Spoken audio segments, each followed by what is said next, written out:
Hey everyone, today we're going to cover Hess's Law in advanced chemistry. So let's go ahead and get started.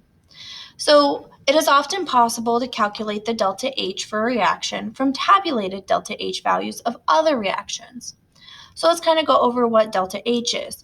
Remember, your H is your enthalpy, or basically the amount of heat that is transferred between the system and the surroundings. So for a change in enthalpy or change in heat, you can calculate it for one reaction by looking at other reactions' delta H values as well. You actually don't have to do calorimetric measurements for all reactions that you're trying to do. So you don't have to do the experiment that we did a week ago over and over and over again. The reason for this is because enthalpy is a state function. So remember, state functions, we only care about our beginning reactants and we care about where we end. We don't really care about the path that it took to get to our final product. So up here it says the enthalpy change associated with any chemical process depends only on the amount of matter that undergoes change. So we only care about the initial state of the reactants, so the beginning, and the final state of the products, so the end. We don't care whether it was a one-step process or it took 2, 3, 5 steps to get to where we want to get to. Whether it did one step or multiple steps, the sum of the enthalpy is going to be derived from those individual steps. So the sum of the individual steps is going to equal the sum of the entire process. So Hess's law takes this and states this in one nice put together sentence. It states that if a reaction is carried out in a series of steps, the delta H for the overall reaction is the same as the sum of each individual step. So if you add up all the steps, they equal the overall reaction. Now, we've covered these 3 guidelines before, but I'm going to cover them again because now that we're learning about Hess's law and how to manipulate different reactions, this is going to be very important for your homework. If you have not already written this down in your notes, I would go ahead and do it. So I'm going to go ahead and star these three guidelines. The first guideline says enthalpy is an extensive property. So what exactly does that mean? Well, it means the magnitude, or how high or low your delta H value is going to be proportional to the amount of reactant that is consumed. So if there's low reactants, you're going to have low delta H value. If you have a high amount of reactants, you're going to have a high delta H value. A good example of this is 890 kilojoules of heat is produced when 1 mole of methane, which is CH4, is burned in a constant pressure system. So right down here, we have the equation of methane burning with oxygen to produce carbon dioxide and water. And here it shows our delta H value is negative 890 kilojoules. So this reaction releases 890 kilojoules. What happens though is that this negative 890 that we've learned is associated with these coefficients. So this is 1 mole of methane, 2 moles of oxygen, 1 mole of carbon dioxide is made, and 2 moles of water are made. So that 890 is tied to that 1 mole. However, if we doubled it and we made it 2 moles of methane and 4 moles of oxygen, that's also going to change our delta H value. We doubled the amount of moles, so we have to double the heat. So it actually releases 1,780 kilojoules if we double the amount of reactants. The second guideline is enthalpy change for a reaction is equal in magnitude but opposite the sign for any reaction that is reversed. Here we have methane combining with oxygen to make the product CO2 and water, and that's negative 890. But down here we flipped it. Methane is now a product and carbon dioxide and water are the reactants. So since we flipped the equation, we also flipped the sign. And the last guideline says the enthalpy change for a reaction depends on the state of the reactant and the product. So when I mean the states, I mean the states of matter. Is it a liquid? Is it a solid? Or is it a gas? A good example of this is if we look at liquid water versus water vapor. So if we had the equation and water was in its gaseous form instead of the liquid form, our delta H values are going to change because of the amount of heat each one is allowed to release. So less heat would actually be available for transfer if it was going to be liquid gas or water vapor, because it's greater than liquid water. Over here, I have an example of Hess's Law where we've taken two different reactions where we know the delta H values. We've combined them to find out our wanted reaction. Here, our wanted reaction is CH4 plus 2O2 plus CO2 plus 2H2O. If we have methane, it's negative 8O2 if it has gas as it. And then here, if we wanted to know how much energy is released when we go from a gas to a liquid, it releases negative 88. Here, we add those two values together, and it gets us negative 890 kilojoules. One thing to notice is that compounds on opposite sides of arrows are subtracted. So here we have gaseous water on the right. Here we have gaseous water on the left. But you're going to notice that water vapor is not part of our final reaction. That's because here we have 2 moles. Here we have 2 moles. Since they're each on opposite sides, they cancel each other out. So here that only leaves your CH4, your 2O2, your CO2, and your H2O liquid. So here we have a good example that I'm going to walk through with you. It says the enthalpy of a reaction for the combustion of carbon to CO2 is negative 393.5 kilojoules per mole. So we have that down here written. The enthalpy of the combustion of CO to CO2 is negative 283.0 kilojoules. And down here, we want to get to this reaction. 1 carbon plus 1/2 O2 yields CO, carbon monoxide, and we want to know the delta H value. The way to do this is you have to manipulate the equations up here to get to what we want down here. If they're on opposite sides of the arrow, they will cancel. If they're on the same side, you'll add them together. Here we have our carbon on our reactant side, and here we have carbon on our reactant side. So we don't want to mess with this. Here we have oxygen, but we only have half of it. If we were to take these 2 oxygens and add them together, we have 1.5 oxygen, but we don't have that in our final product. So we're going to have to manipulate that. But since there's 2, let's come back to it later. And then over here we have CO on our product side, but here we have CO on our reactant side. This tells us that for this reaction, we need to flip it. So over here, if you flip this reaction, you get CO2 gas yields CO gas plus 1/2 O2 gas. Whenever you flip this, remember you also flip the sign. So the delta H equals now positive 283.0 kilojoules. So now that we flipped that equation, I'm going to go ahead and cross it out. Oops. Okay. And then up here we have this reaction. I'm going to go ahead and rewrite it down here as we see it. So I'm going to write carbon solid plus O2 in its gaseous form yields CO2 as a gas. And we know that the delta H, we never change that reaction. So it stays 293.5 kilojoules. Okay, so now that I've messed with that one, I'm going to go ahead and cross it out because I've rewritten it. Now we have to cancel whatever is the same on both sides. Here we have 1 CO2, so those are going to cancel. Here we can't cancel out carbon, so it's okay. We're good here.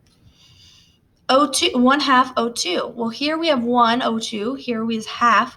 They're on opposite sides, so if you subtract 1 minus 1/2, that cancels it on this side, and this becomes 1/2. that we see right here. And then over here, CO gas. Well, nothing here cancels this out, so this is good. We've manipulated these equations correctly. So now what we do with these delta H values is we add them together. So in order to get the equation that we want, we take 283.0 plus negative 393.5, and that gets you negative 110.5. Notice our unit is kilojoules. Okay, so that is our answer. Let's try another practice problem with you to make sure that you kind of understand it. It says carbon occurs in two forms, graphite and diamond. The enthalpy of the combustion of graphite is negative 393.5 kilojoules per mole, and diamond is negative 395.4. So we have those listed down here below. What I want to get my equation down to graphite yields diamond, and I want to know what my delta H value is for that. So we're going to have to manipulate our equations over here. Well, we want graphite as a reactant, so over here, the first one has graphite as a reactant, so let's not touch that equation. Down here, we have diamond as a reactant, but I want diamond as a product, so this one we're going to have to flip. So I'm going to go ahead, if you flip this reaction, you're going to get CO2 as a gas yields O2 as a gas plus carbon as a diamond. And that's going to change my delta H value to be positive instead of negative. So I flipped this. So I'm going to go ahead and cross it out. Okay. But then I still have this one up here. We can go ahead and start canceling whatever's opposite sides of the reaction. So here I have CO2 on my left, here CO2 is on my right, and they're both gases, so they both cancel. Here I have O2 on my right, but up here I have O2 to the left of the arrow, so they're 1 and 1, they cancel. That leaves me with graphite on the left, like I wanted, and carbon on the right, like I wanted. So I take these two values, this one and this one, and I add them together. So if you take negative 393.5 plus 395.4, you get a delta H value of positive 1.9 kilojoules. Okay. Here we have another one, and it's just a tad bit harder. I'll walk through this one with you as well because you guys will have 5 problems to do on your homework. So if we go through this one, here we have 3 different ones. For this one, we want to get to the final equation of 2 carbon, that's a solid, H2 gas, and C2H2 gas, and we want to know what the final enthalpy is. So again, you have to manipulate the equations up top. One thing to notice is I usually start off, 2 carbon, and it's a reactant. So I find 2 carbon up here it is, and it's a reactant, but notice this is 2 moles and this is only 1. So this equation, I'm going to have to double. Okay. So I'm going to go ahead and write this down here as being a doubled equation. 2 carbon plus, if I double, I have to double the whole thing. 2 O2 yields 2 CO2 in a gas. And my delta H value is now going to change. I doubled the reaction, so I have to double my delta H value. So negative 393.5 times 2 is negative 787. So I'm going to go ahead and I cross this out because I just already went ahead and doubled it. Then I go to my next one. I have H2 gas, and it's a reactant. So I go up here and I find my H2 gas. It is a reactant, so I am good to go. And it doesn't need doubled and it doesn't need cut in half or anything, so this one is a good reaction. Then we go over here, C2H2, and it's a gas. It's a product. So if you go up here and you find that, here you're going to see that it's a reactant. This tells you, hey, I need to probably flip this reaction because I want it as a product. So if I flip that, I also have to flip my sign. So I'm going to go ahead and rewrite that flipped. 2CO2 as a gas plus H2O as a liquid yields C2H2 as a gas plus 5/2 O2 as a gas. And then, of course, if I flip it, it's also going to flip my delta H value to be positive now. So I have already used this one, so I'm going to go ahead and cross this out so I don't forget. And then we already said this equation was good, so I'm going to go ahead and write it down as it is. So H2 plus 1/2 yields H2O liquid. And this delta H, we didn't change it, so it stays the same. Now I have to cross out to make sure I actually got the reaction that I wanted. Here I have 2 carbon, and there's carbon nowhere else, so this one's good. Here I have my 2 moles of H2 gas, and I go down here. Yes, it is on my left-hand side, right where I want it. And then I have my C2H2 gas. Is it where I want it? Yep, so it's good. The only thing else is you have to make sure everything else cancels. So I have 2 CO2 on the left and 2 CO2 on the right, so they cancel. I have H2O liquid form on the left, H2O liquid form on the right. And then over here I have oxygen. So if you add this together, this is 2.5 oxygen on the left. 5/2 is the same thing as 2.5. If you know your fractions, make sure you do. So you can cancel your oxygen as well. And that leaves those 3 that you want. Now that I've got what I want, you can go ahead and add this up. So when you go add this up, you get the -787 plus 1,299.6 plus -285.8, and that brings you to a whopping total of positive 226.8 kilojoules for this reaction that you have. And this one, I kind of want to see if you can try on your own. It's going to be a little bit harder, but it's the very last one. So I want you to pause this video and see how you do, and then we'll go over the answer. Okay, let's go ahead and start. Here we're going to have to manipulate the equation so we can get this one that we have down here. So how do I manipulate it? Here we have NO gas as a reactant, and over here I have NO gas as a reactant. Yes, that's exactly what I want. Here we have oxygen as a reactant, but here we have oxygen as a product. Notice that this one is 2 oxygen and this one's 1. Here I'm going to have to do 2 things to this equation. First thing I'm going to have to do is I'm going to have to flip it, and the other one is I'm going to cut it in half. So let's go ahead and do that down here.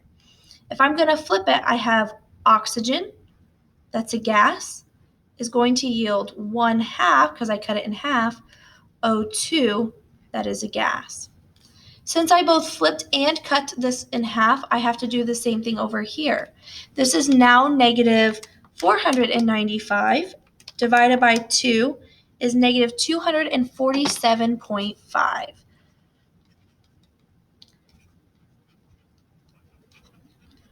So I've now cut that and flipped that in half. We're good. We can just go ahead and cross this out. Next thing, so we're okay with the first reaction. The next one is NO2. Here, NO2 as a gas is a product. So we look up here, NO2 is a product as well. So this reaction is okay. I'm going to go ahead and write it as is down below.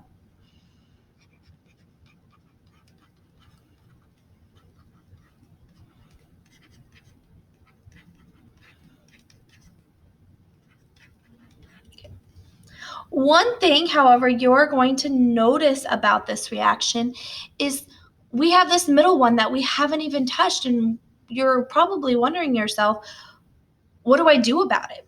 Well, remember, everything that is not in your equation down here has to cancel. So if O3 is on your left, this O3 needs to be over on your right.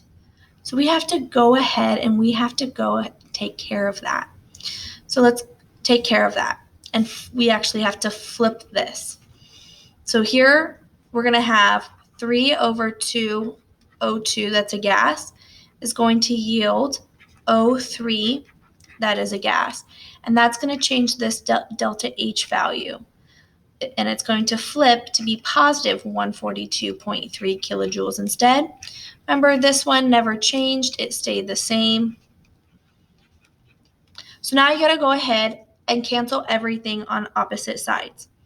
Here we have an O3, 1 mole of O3, it cancels. Here we have O2, so we have 1.5. That's the same thing as 3 over 2, so our O2 is canceled. And then what we have left is matches. This is a product, here's a product, and then this is a reactant, so we're all good with all of those. Then you just add up your delta H values that you just found out. So negative 247.5 plus negative 198.9 plus positive 142.3.